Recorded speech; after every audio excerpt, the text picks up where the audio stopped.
Welcome to Inclusion Bites, your sanctuary for bold conversations that spark change. I'm Joanne Lockwood, your guide on this journey of exploration into the heart of inclusion, belonging, and societal transformation. Ever wondered what it truly takes to create a world where everyone not only belongs, but thrives? You're not alone. Join me as we uncover the unseen, challenge the status quo, and share stories that resonate deep within. Ready to dive in? Whether you're sipping your morning coffee or winding down after a long day, let's connect, reflect, and inspire action together. Don't forget, you can be part of the conversation too. Reach out to joe.lockwood@seechangehappen.co.uk to share your insights or to join me on the show. So adjust your earbuds and settle in. It's time to ignite the spark of inclusion with Inclusion Bites. And today is episode 190 with the title Leadership, Learning and Belonging. And I have the absolute honour and privilege to welcome Dr. Cedric Howard. Cedric is a higher educational thought leader and financial empowerment advocate who is dedicated to breaking cycles of poverty through inclusive leadership and real-world impact. And when I asked Cedric to describe his superpower, he said that it is translating complex policy into everyday stories that inspire actionable change. Hello, Cedric. Welcome to the show. Thank you. I'm honored to be here. Looking forward to the conversation. Absolute pleasure. So we were chatting in the green room just before we went live, and I think you said you were in North America at some place. Yes. You talk about sleepless in Seattle. I'm in the wonderful city of Seattle.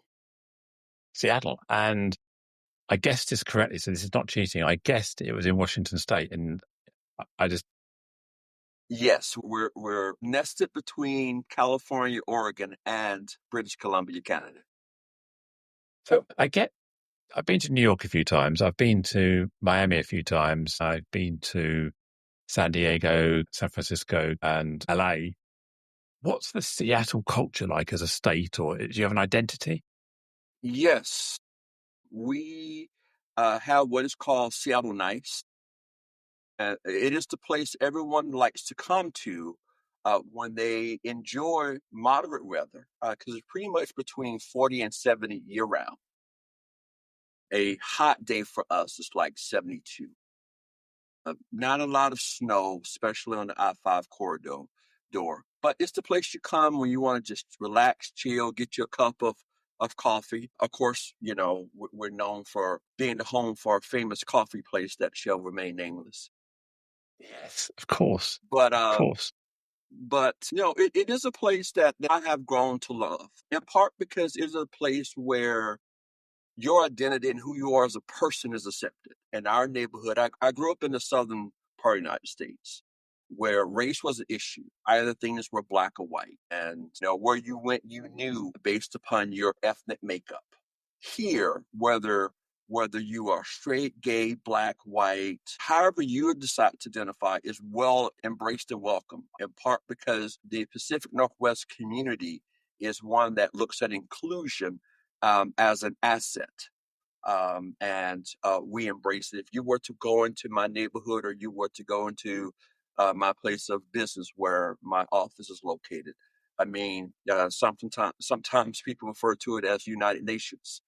Because you may hear 2 or 3 different languages just as you're entering the door or you're playing outside with the kids. Pacific Northwest, so I've heard that term. I never really associated that with a geographical location. But yeah, obvious, isn't it? You're on the Pacific and you're in the Northwest. So yeah. You mentioned the I-5. I didn't realize it went all that way up. It goes all the way from basically Mexico all the way through up to Washington State then, does it? That is certainly the case. Certainly the case. Unfortunately, you know, one of the I would say the liabilities of being in the Pacific Northwest is because it's so green. We have a lot of allergies that are blooming during this time of season. So we have to adjust and adapt from that perspective. But other than that, that's the worst that we have to deal with here. But you're on the I-5 all the way at the top, aren't you? So I bumped into the I-5 in San Diego and LA when I was there. my claim to fame is I went to Mexico by mistake. I was driving down the I-5 and was chatting away and missed the sign that said last US exit. And then the next sign is welcome to Mexico. And it was a bit of a kind of like, oh, that was a mistake. It was an aha moment. Yeah. So if you would It was. continue north, you would take the I up through Oregon and into Washington, and you will eventually end at the Canadian border. So it literally goes from Canada to Mexico along that coast. Yeah. Yes. Yes. Literally, it is the gateway between three different countries. Wow. Yeah. When I was I worked in LA for a while, and we did spend a bit of time cruising up and down the PCH. Yes. Yeah. Pacific. Yeah, so you go there, all the RVs on the side of the road, looking over the Pacific, and you just go on and on and on. There's back-to-back RVs for 20, 30, half an hour as you drive. And Yeah. Well, see, the uniqueness of being in some place like the Pacific Northwest is in part because all of the Californians actually, many of them have residence here in Washington State, in part because of our tax system. You know, California is a high tax state. In Washington State, we don't have a state income tax. And so you can, as we say, you make your money in California, but you have your permanent residence and address here in Washington State so that you don't have to necessarily pay the taxes or as many taxes on your income. And that's kind of what we're known for. And what I oftentimes say about being in Pacific Northwest, it is the utopian community that you didn't know existed. And I have to say that very respectfully, in part because when people come here and they're walking around and they're trying to, enjoy the sights, whether it is the Space Needle or they're going to, see some of, because, literally in Seattle, you could be fishing in the Pacific Ocean. And then literally an hour from there, you could be skiing all in the same morning or same afternoon. Because we go from actually sea level all the way up through the point where you have Mount Rainier. And so it is a diverse community that people, you know, fall in love with. But when you come here, the thing that most people are surprised is just how genuinely kind people are. And 3 out of the top 10 zip codes in the United States for its diversity is here in metropolitan Seattle area. I giggled because I said, wait till you see the insurance commercial. And so there's insurance commercials where people are literally at four-way stops. And they say, you go. No, you go. No, you go. You go.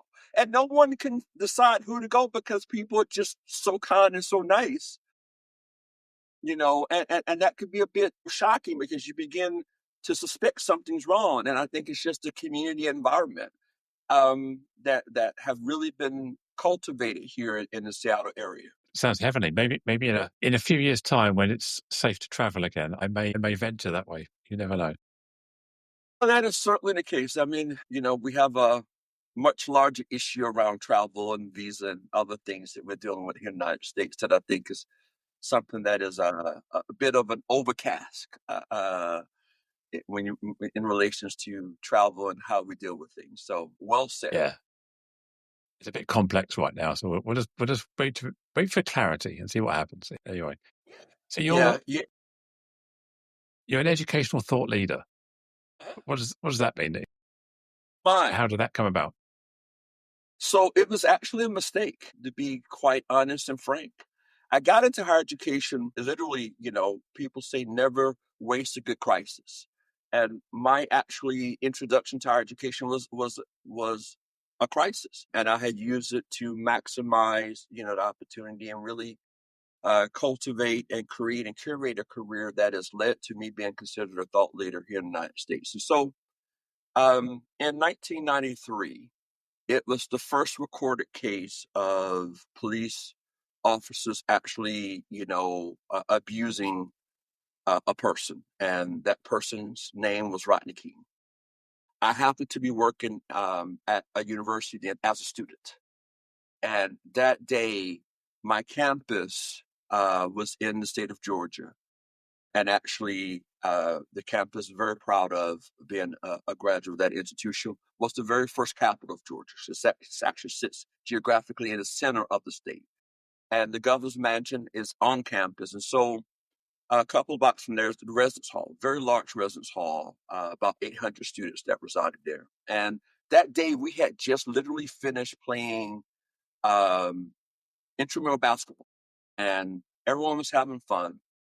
And when the verdict happened the uh, on the Pacific Coast in California 3 hours later, those same people were actually physically attacking each other because of the verdict. And of course, like I said, everything in the South, especially back then, was black and white. So you had friends that were getting along now attacking each other based upon their color. And I'm a relatively big guy. I'm, 6'4". And so I did something that I uh, thought I would regret, but actually became the springboard for my career. I ran into the resident assistant's office and got duct tape. And I went and grabbed people because they respected me. At that point in time, I was student body vice president and had just been named homecoming king for the campus. And I began to duct tape people to telegram poles, to if you stay still long enough, I will duct tape you to someone else just so you can fight each other. Well, the next day I got called to the president's office, and the vice president was there, and the chief of police was there. And I knew that I was getting, suspended and expelled from school. And they literally said to me, "Hey, Cedric, when we begin this and your name came up, we were shocked because we was like, Cedric was involved. I can't believe he was, involved in this particular situation in a negative way, and realized, no, you were actually the saving grace. And so, no, you're not getting kicked out of school. What we would like to offer you is an opportunity to consider higher education as a profession." And I said, "As a profession?" They said, "Yes, we go to school to become college administrators." And I said, "I've never heard of that before." They said, "Well, when you graduate next year, we would like to recommend you to a couple of schools," which they did. And I was accepted. And ultimately, that became the springboard and trajectory of a career that has spanned more than 30 years. And so that has evolved into me really curating my career to say, as a first generation college student, which I am, how do I create an environment where people that are similar to me, people that are coming from disadvantaged backgrounds, people that are students that are coming from less than desired socioeconomic classes give them a gateway into the academy? And so that's how I have curated my career. And because of that, when there's a thought that needed to be considered or interview, just this last week, I've been interviewed by Forbes and Yahoo Finance. And just think over my career, I've been interviewed for north of 150 publications. When there's a question that is been batted back and forth around, how does this affect the student experience and affect students? Usually I'm getting a call in order to provide some narrative. But it all began a chance situation, in April of 1993 because of the Rodney King situation, and some action I took actually led me into a career of being a higher education administrator, and then ultimately a college professor, and writing chapters and books for the profession. And now I'm considered to be a thought leader, and as the young people say, an OG, an higher education OG, kind of the old guard, even though I tell them I'm not, I don't look as old as I actually am. Wow, as you're talking that, I've got loads of questions in my head that I really want to dive in there. Please go ahead. For those listening, who is Rodney King? I've heard the name as being outside of the US. I don't know the story, and it was 22 years ago, 23 years ago. So what's the quick story about who Rodney King was? Yes, so Rodney King actually was, believe it or not, was 32 years ago. It was in 1993. California, we talk about the PCH. Rodney King was the first actual recorded police beating of a citizen. And it was it was a situation in California where he was a driver that was pulled over, and, dozens of police officers responded. And there was a recording of 4 police officers beating him hundreds of times. And it was for me, it became the introduction of recorded activity and actions that was uploaded from a camcorder, and that video went viral before we knew the term viral across the world. And then ultimately, there was a case of those 4 police officers with the video, and they were acquitted and said that their actions were just. And that ignited and sparked a lot of racial tension and frustration within the United States. And so that's kind of the premise of, some people have heard of George Floyd, but this was the original case. Before George Floyd happened, Rodney King was the very first recorded police case of brutality here in the United States. So, as a black man yourself, a part of the community, you must have been outraged as well, just from a racial community point of view. But how were you feeling at the time? Well, I didn't know how to feel at the time. At this time, I'm not even, I think I was like 19 or 20. And, and I'm a college student. And I realized that in our campus, we're only 5% of the student population. And here I am as a student body officer, and, recognized by our community. For me, I was raised in an environment, and just knowing my story, I was raised, one of my things I've done for is financial literacy, and that part, and I'm kind of circle back around, is I go into communities, I tell the story of how I went from welfare to wealth and generational wealth. And part of it was that I was raised in a community that took care of each other, where, your neighbor's needs were your needs. And so I took that same thought into the academy, into the university. And so as a resident assistant living in our residence hall, I went into a community saying, okay, why are we fighting each other for no reason? We're friends. And so I just went into action the same way I would have been in the inner city had I been at home. If something's happened, you just jump into action. And so I didn't see myself as a large black man. Now, after the fact, I did. But during the situation, I saw myself as a student body officer. I saw myself as an agent of the institution. I saw myself interacting with friends that had a relationship. So this wasn't transactional, this was relational. And I think that allowed me to take off the blinders that would have blinded me had I thought about, oh, I'm a large black man about to go and grab someone who's not black, because that would have, fear would have forced me, to forfeit ultimately what became my promise. And I'm very fortunate that it didn't. It takes with hindsight, it must have taken it's been ingrained in your psyche and personality that you were looking for resolution and to pull together rather than get angry and push apart. That must take a real kind of core value of yours that you brought through. Yeah. Well, one of my core values as a person and as an educator is the greatest struggle you have to overcome is the one within yourself. If you can't win the battle of your own thoughts and the self-talk and rewire your mind to think positive and seek positivity, then you're already defeated. And so I live my life from a perspective that a crisis or a threat is nothing more than an opportunity.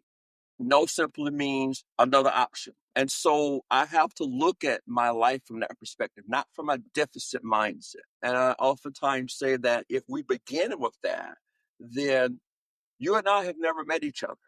But there's a kinship that we can engage in a conversation with honesty and in a authentic manner that I think is beneficial for others that review this particular conversation. Now, if we begin from that perspective, we've already won. We've already set an environment, an ecosystem that we can learn from each other. And I think that is critical in any conversation and debate, to give that person the agency to be who they are and to respect who they are. And so that's the way I approach life. That's who I am as a professional, who I am in higher education, because almost every higher education institution is nothing more than a reflection of the community that it resides within. That is all that it is. It is simply a smaller miniature version of what is happening with the factors and the influences that are affecting it. And so we, discuss things in the same way. The difference is that we create an environment that says it is okay to have debate. It is okay to be frustrated. It is okay to engage in conversation, but you must do so up under the umbrella or the premise that you respect the person that you're engaging in debate with.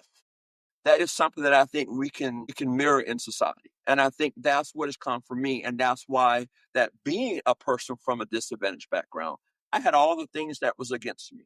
You know, I was the first in my family to go to college. Well, statistics say I shouldn't make it.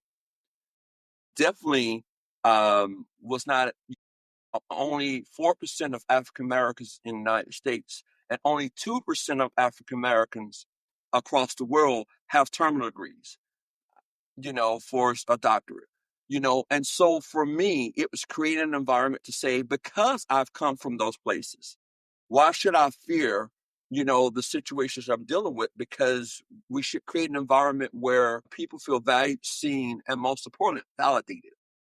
That's how we should lead as individuals and citizens. I completely agree with you. I think I would also describe myself as an educator rather than an activist.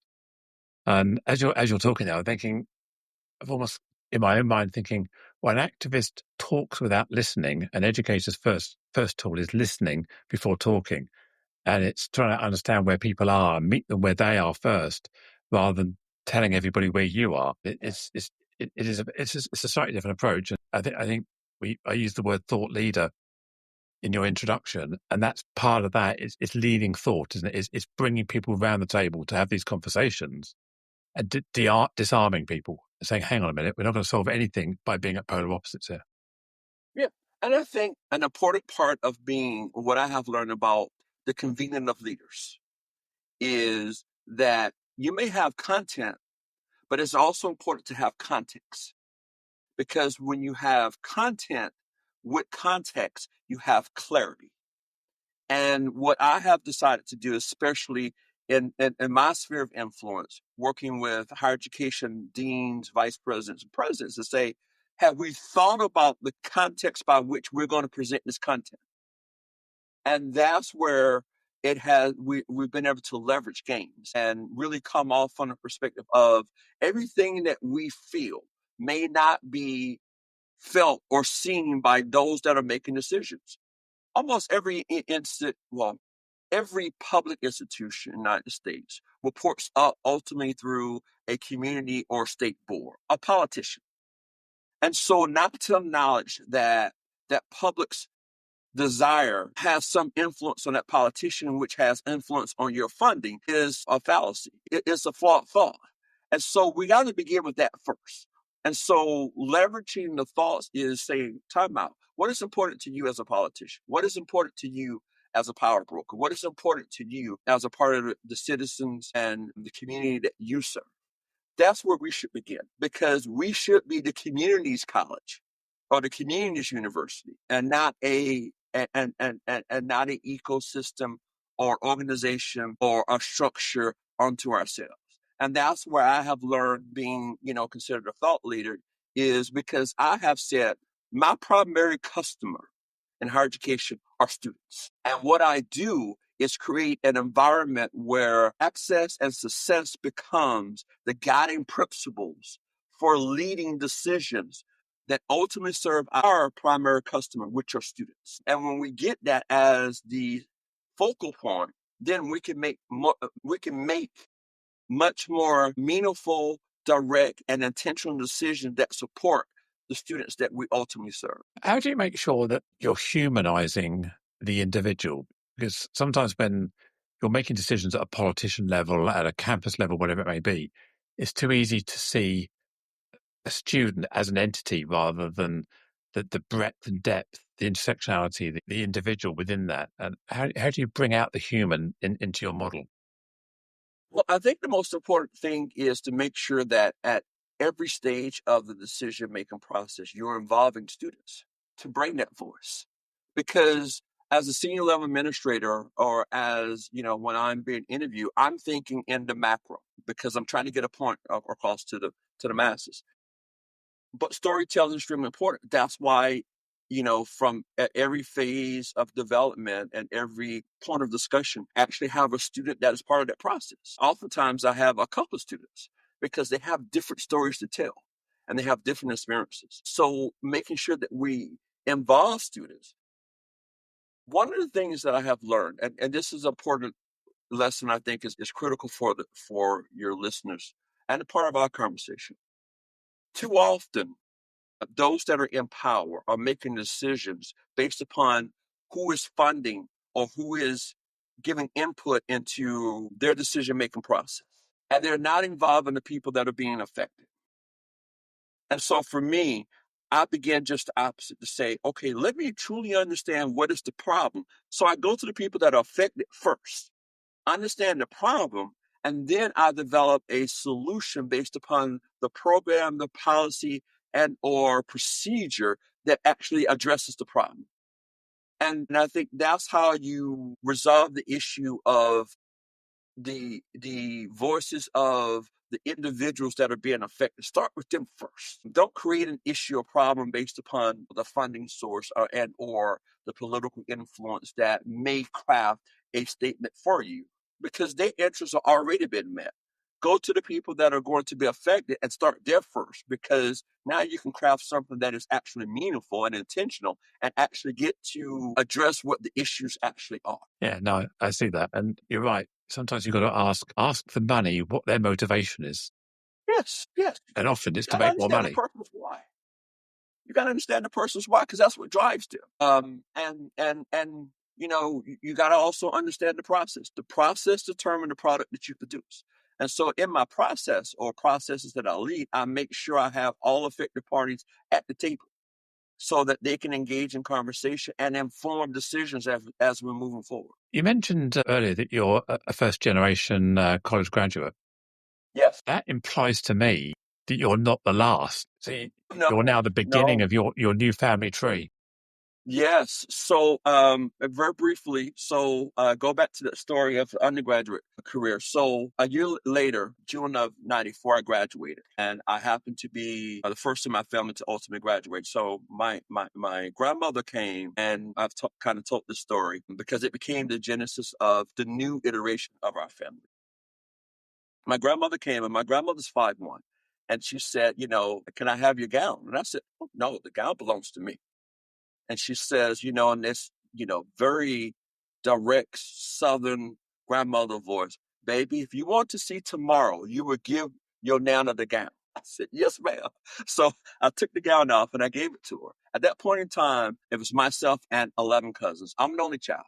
My father was the only child. So on that side, I was, only child. On my other side, on my mother's side, my maternal side, I'm the oldest of the grandkids.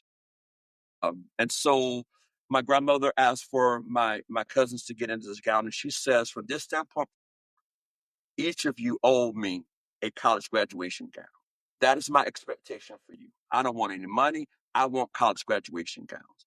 That day set the trajectory of my entire family. We're very fortunate. There's 18 of us now. All 18 have college degrees. My mother, who was a young mother, who gave birth to me out of wedlock, and eventually, we were born into at that point in time what was welfare. Went back to college, went to college when she was in her late 40s, and then 14 years later, she's the second doctor. My firstborn happens to be, we consider her to be the real doctor because she actually has a medical degree. She graduated college with her first degree at 16, medical school at 21. And now at 26, she's a practicing neurologist. And then my son, we refer to him as the slacker, in part because he's the naval officer and actually serves in our U.S. Navy. He only has one degree. So he just graduated a year ago. So we told him he needs to step up his game a bit. But I say all that to say, not that anything was special about our family, other than there was an inflection point. It was an inflection point where my grandmother said, "Enough is enough. I'm tired of us having this cycle of poverty. And here's now the new expectation."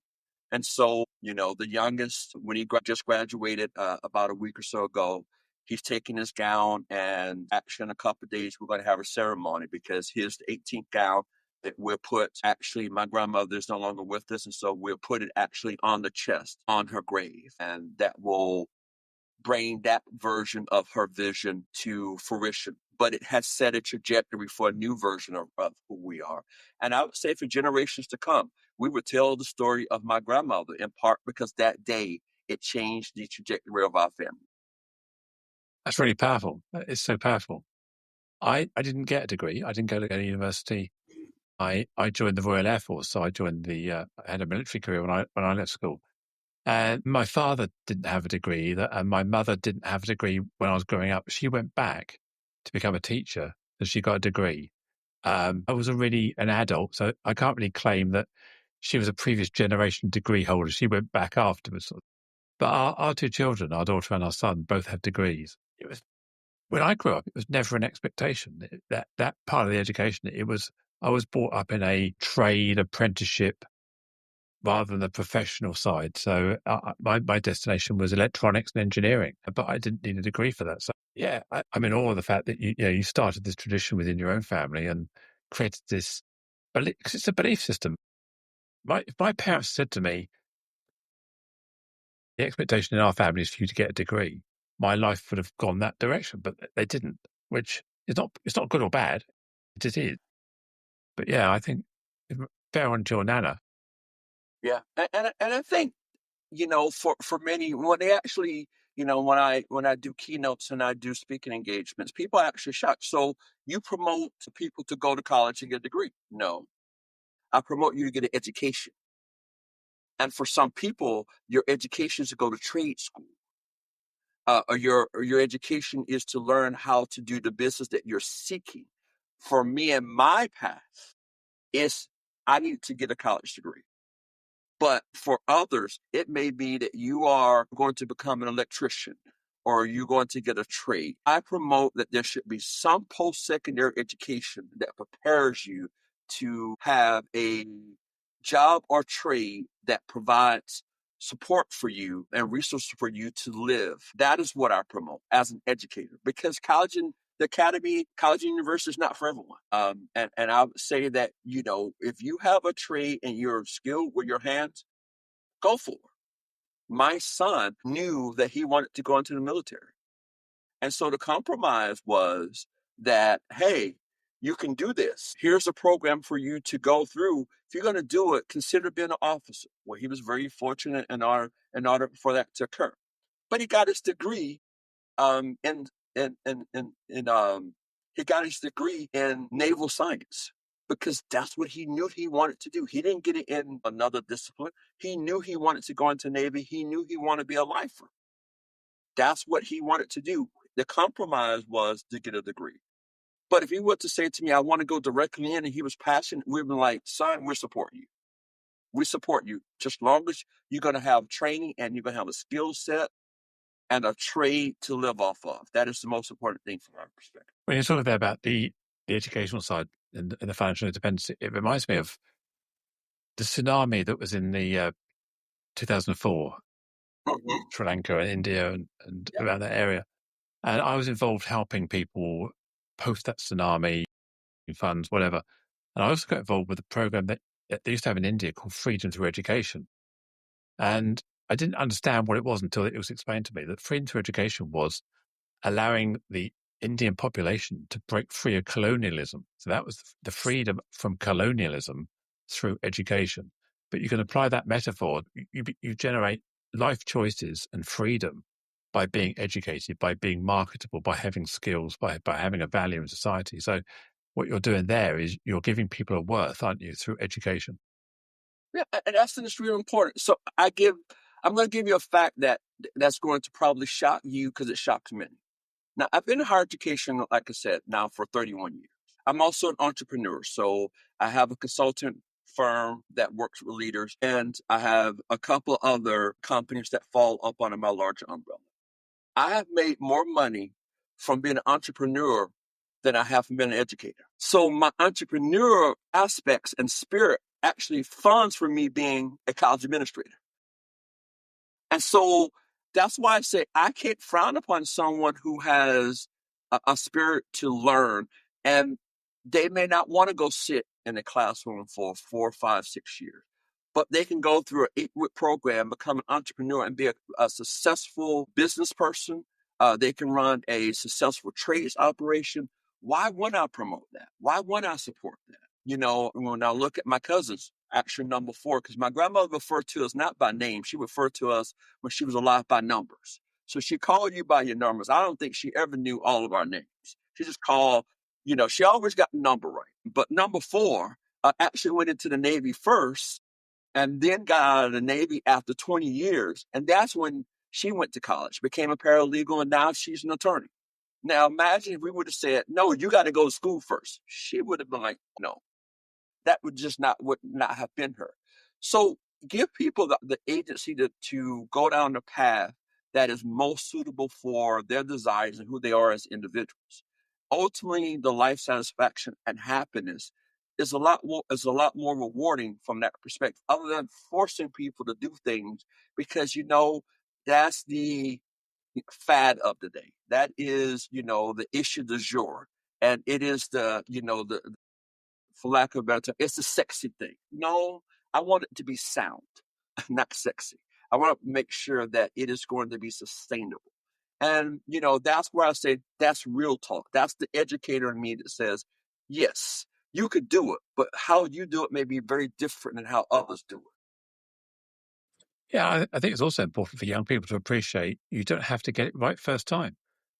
When you're 16, 17, 18, 19, 20, that age, we often end up making these decisions in our life that we get to our late 20s and go, actually, I'm on the wrong bus. I should be over somewhere doing something else. And I think we too often expect our younger people to have a destination before they're ready to find one. Because we have these fallacies and scripts. And I said there's 4 things we have to address in any situation to change the trajectory. For one, we have to address, I call them the haves. You have to address the habits, you have to address the attitudes, you have to address the beliefs, and you also have to address the expectations. That event that occurred for me when I graduated changed the habit in our family.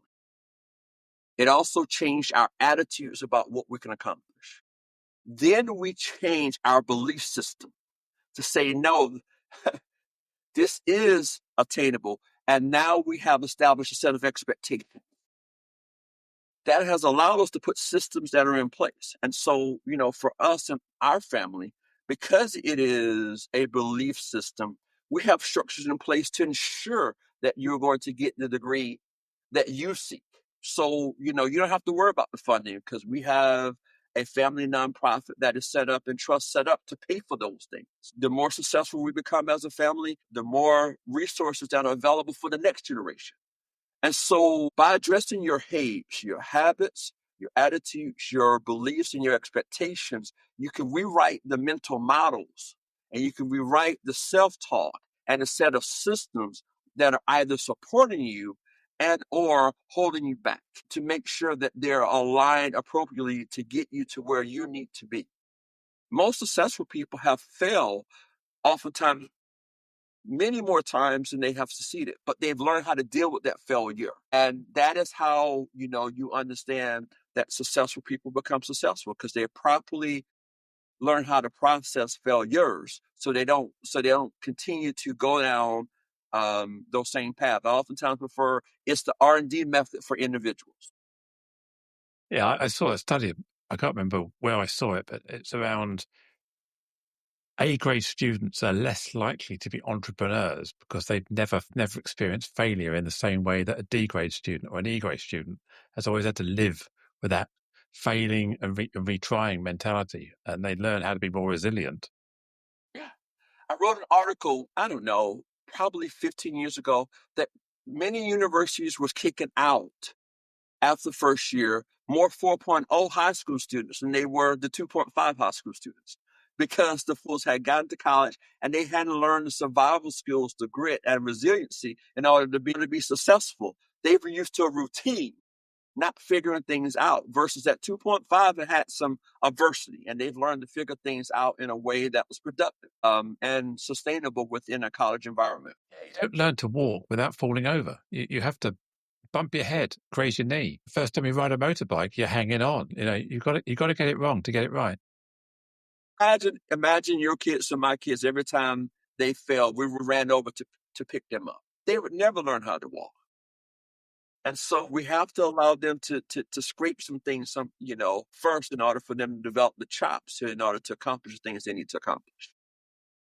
Is that one of the challenges we face in today's society, where we've tried to minimize failure? We've tried everyone's a winner. Everyone has come first. We don't pick out the winners and losers anymore, because we don't want to make the losers feel bad. Everyone gets a trophy. Everyone gets a participation trophy, versus everyone should have gotten the experience for participating. And the reward was that you got the experience. And so I think what we have done is we want to make sure that everyone is going to be valued and seen. I'm not saying disrespect. What I'm saying is that there's lessons to be learned from the challenges. And there's lessons learned from the experiences, trial and error. So that when you're not there as a parent, when you're not there as a support structure, they're able to survive. Mm. Yeah, I quite happily admit I've spent a lot of my life making mistakes, and I'm better for it. It's only when you make the same mistake repeatedly that you're not learning. If you every new experience, and I throughout my 20s, teens, 20s, 30s, I've made some huge mistakes in my life. Some of them I look back and go, "Oh, blimey, I was lucky to get away with that," or I didn't get away with it and I deserve not to, sort of thing. And yeah, you mess up, but now I'm 60 and I look back and think, I've got all those big value pillars in my life that I can look back on and go, actually, I've got a core value as a result of that. And I've got another core value. So honesty, integrity came out of being in situations where I was wanting for those things, and I was coming short. And they made me realize that actually I don't want to have no integrity, and I don't want to have no honesty. Those are now a bit like that film is Inside Out, where you make the core memories and drop them down the chute. And I think these core memories develop myself, and I know who I am now based on those significant self-critical moments. Yeah, that is critical. I tell you stories. One of the physicians asked my daughter, said, "So, you're so much younger than us. I have kids older than you. How do you stand up to us? How do you, because when we're in a situation, you are commanding the room, and you're so young." And she says, "My daddy put me in situations where he knew I was going to fail, and he never rescued. So when I'm in this environment and we're in the middle of a crisis, I have learned the skills that it's not about the characteristics that I exude as or you see as a person. It's the characteristics that I'm bringing to the situation in order to resolve it. So I don't see you as an elder. I see you as another medical provider, and we're equals. Can we address the issue of our patients?" Because she understands the lessons that I've taught about serving students, and they should be the core of what you do. Her patients are her students. And that's the environment that she's in. I put her in a situation where I knew that she was going to fail. She was 11 or 12, and I put her in basketball. She doesn't have an athletic bone in her body. I knew she was going to fail. But she learned, she didn't give up. She ultimately, got better at it and better at it. And before 4 or 5 years later, she was one of the top basketball players in our state. And, and ultimately played basketball in college. But she tells the story of my dad put me in an environment, and I kicked and I clawed, and I was like, "I hate you." And I later realized that was the best thing ever happened to me. Same with my son. I put him in wrestling because I knew he was not a good wrestler. And he struggled.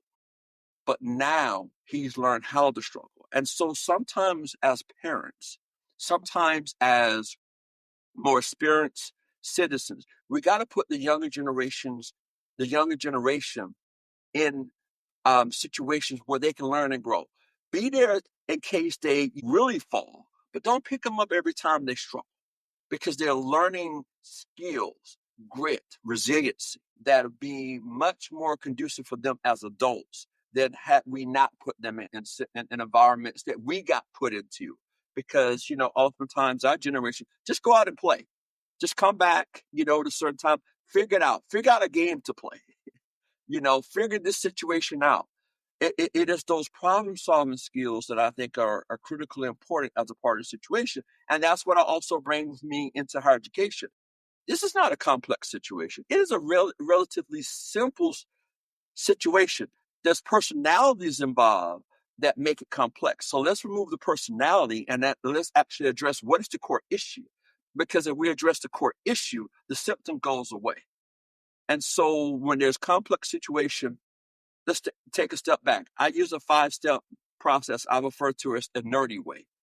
It's something that I published in one of my books. And nerdy stands for, the N is actually an acronym for knowledge, education, research, discovery for you. So you look at your knowledge base, you look at what you do and what you know and what you don't know. Then you educate yourself. That's the E. What should things be? What are all the information I need in order to make a decision? The research is actually the active learning piece, where I'm actually learning how to apply skill set, and then you discover a new you, and that new you is what you implement moving forward. That's how I address complex situation. Tell me what I know. That's my current knowledge. I educate myself, which is the process. The research is actually the application of what I'm doing, because you're testing things, you're experimenting, and then I come out a better person. That's the discovery for you, and that is a bit of a method that I've used to deal with almost every complex situation, and to this day it has always bode well in order to take a complex situation, simplify, and make it a lot easier for people to consume. No, that's a great model, and I think that holds you in good stead as you get older and older, because it also helps you delegate as well. I think you don't have to do everything yourself. What you're doing there is you're coordinating the resources that you need to succeed in whatever you're doing as an entrepreneur, as an employee, wherever you are in that. And by using that model, what you're doing is you're mapping out what you need to succeed next. Because remember, oftentimes when you're dealing with issues, you don't have to be the content expert. You just have to have that connection and serve as a connector through the connective tissue with the content expert in order to resolve the situation and or issue. Yeah, it's like being an astronaut. You need telemetry, you need data, you need trajectory, you need to know conditions. You need to go, okay, now I can plot my course, and then how am I going to get home again? So you've got all those parameters in there to make the best decisions. Is what you're looking for, isn't it? Absolutely. But also as an astronaut, that is central command and the control unit's job to figure all that stuff out. Your job is to serve as the pilot of the craft. As you're using as an example, trusting your team.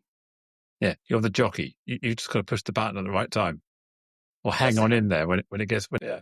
Yes. I've learned, because I spent some time in England in 2009 and 10. I was actually working to assist Parliament as they look at the academy structure, very similar to the U.S. system. And one thing I learned is your version of football, what we call soccer, that it is truly not just a sport, it's a lifestyle. And that the communities and cities by which these clubs are in really galvanize around the particular club. And then, of course, there's when to go to elevation and those type of things. So it reminds us kind of the situation. The clubs need the communities that they reside in. The communities need the clubs because the soccer teams become an economic driver for those particular communities and a sense of pride. And so you need each other to support each other in order for all parts and parties to be successful. Yeah, and the team brings the community together. You've got something to get behind, the wins, the losses, the hope, the dreams, the celebrations, and that shared lived experience all comes from that sporting occasion, doesn't it? I think You have it in the US as well. You have the basketball, you have the ice hockey, you have the college football, the varsities. You have the same things, don't you, in your own way? Yeah, but our version of it is NFL football, professional football. It's kind of similar. It's just, the tackle football is what everybody kind of galvanize around and drive communities to support each other.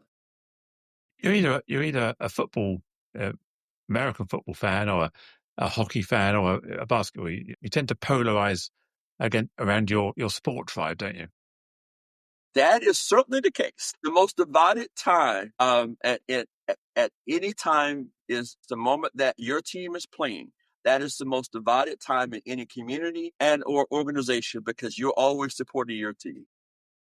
Yeah, and as you're probably aware, in the UK, we've got a lot of clubs, big clubs so Manchester's got two big clubs, Liverpool's got two big clubs, London's got half a dozen big clubs, and where I live, Portsmouth, we've got a rival club just down the road called Southampton. So we've always been the red team and the blue team, and other cities you get the red team and the blue team. It really plays into that sort of tribalism and partisanship.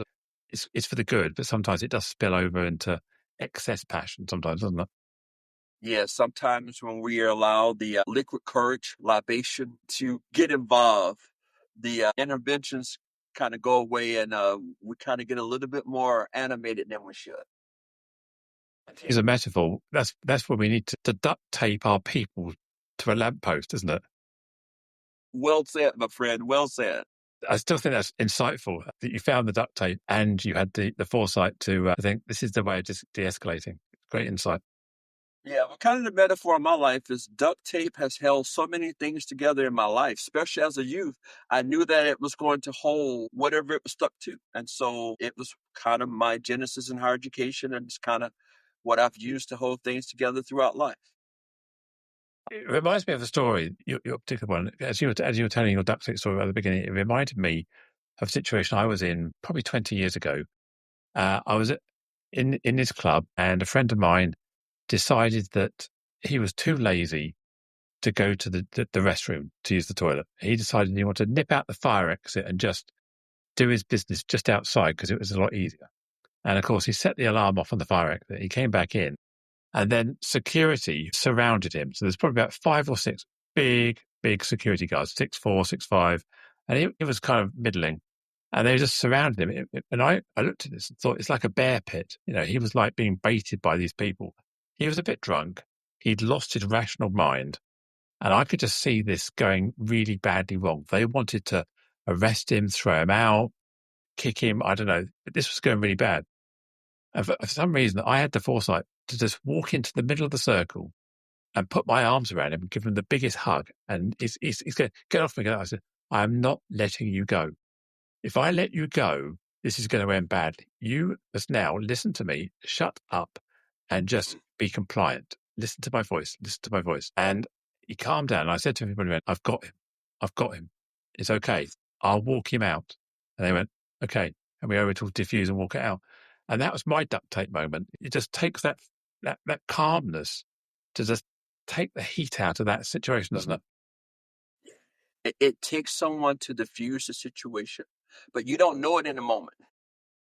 It becomes somewhat instinctive. You just knew that you needed to do something. And in reflection, post-mortem is when you look at it and say, I don't know if I should have done that, but it resolved the issue. Well, I think we all need to have a group of friends with a safe word, so that when you're not thinking through your rational brain, your amygdala kicked in, not your prefrontal cortex, you're really into that adrenaline mode.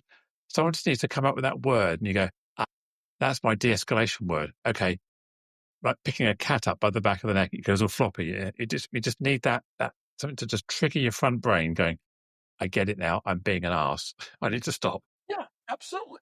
Especially in this era of cameras and social media, because it lives forever.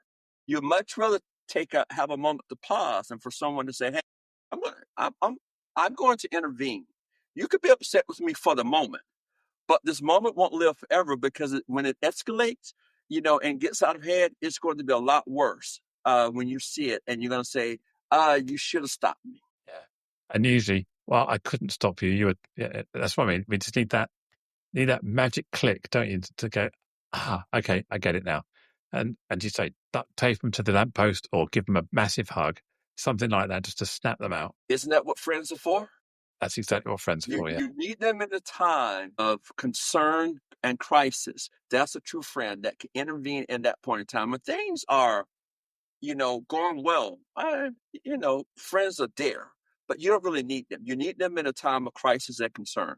You need people who are going to intervene in your stead. I think that's critically important for life, and that's a life lesson that we can all take from, with us from this particular conversation. Yeah, no, that's an excellent takeaway for me. Is duct taping your friend to a lamppost just to save him. Yes, I like it. Yeah, I don't recommend it as a carrying the duct tape every time, but at least the metaphor is real. Yeah, I love it. Yeah. Cedric, it's been absolutely fascinating. We could rabbit on for hours, I know. Tell me how people get hold of you. So simple way to follow me is on social media and or my website. So social media is always Cedric B. Howard, CEDRIC B. Howard. And my website is cedricbhoward.com. And so you can always follow me on all the major social media platforms and on my website. Excellent. Well, we're connected on LinkedIn. So when this episode goes out, I'll make sure your LinkedIn's tagged and it'll go out on Instagram as well. And all your social links will be in the show notes below. So yeah, absolutely fantastic. So Cedric, thank you so much for your time. It's been amazing having a chat. Thank you, my friend. As we bring this conversation to a close, I want to express my deepest gratitude to you, our listener, for lending your ear and heart to the cause of inclusion. If today's discussion struck a chord, consider subscribing to Inclusion Bites and become part of our ever-growing community, driving real change. Share this journey with friends, family, and colleagues. Let's amplify the voices that matter. Got thoughts, stories, or a vision to share? I'm all ears. Reach out to joe.lockwood@seechangehappen.co.uk and let's make your voice heard. Until next time, this is Joanne Lockwood, signing off with a promise to return with more enriching narratives that challenge, inspire, and unite us all. Here's to fostering a more inclusive world, one episode at a time. Catch you on the next bite.